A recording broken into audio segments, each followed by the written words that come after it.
আজকের এই স্পেশাল রান্নাটা করবে একজন স্পেশাল মানুষ। সে আর কেউ না, সে হলো আমার মা। তো এই রান্নাটা হলো মুসুর ডাল দিয়ে, কচু দিয়ে, আর তার মধ্যে চিংড়ি। যা হয় খেতে দুর্দান্ত। হ্যাঁ, আমি নিজেও বানাই, তবে মায়ের হাতের স্বাদটা পাওয়া যায় না। সত্যি, এটা হয়তো তোমরাও একমত হবে। মা যে রান্নাটা করে, যে মায়ের হাতের যে স্বাদ, সেই স্বাদ কিন্তু নিজেরা যতই ভালো রান্না করি সেই স্বাদ কিন্তু আমরা পাই না।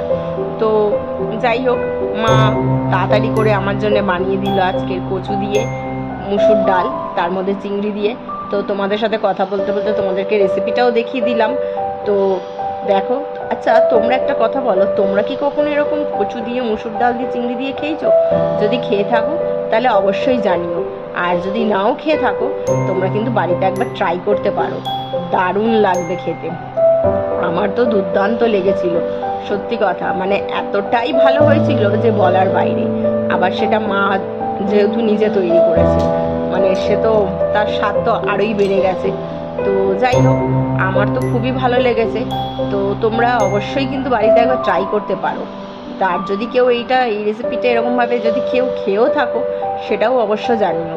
আর যদি ভিডিওটা ভালো লাগে, একটা লাইক কমেন্ট করে দিও। আর তোমাদের সাথে কথা বলতে বলতে আমি সমস্তটা রেসিপিটাও শেয়ার করলাম। আর ভিডিওটাও কেমন হয়েছে অবশ্যই জানিও।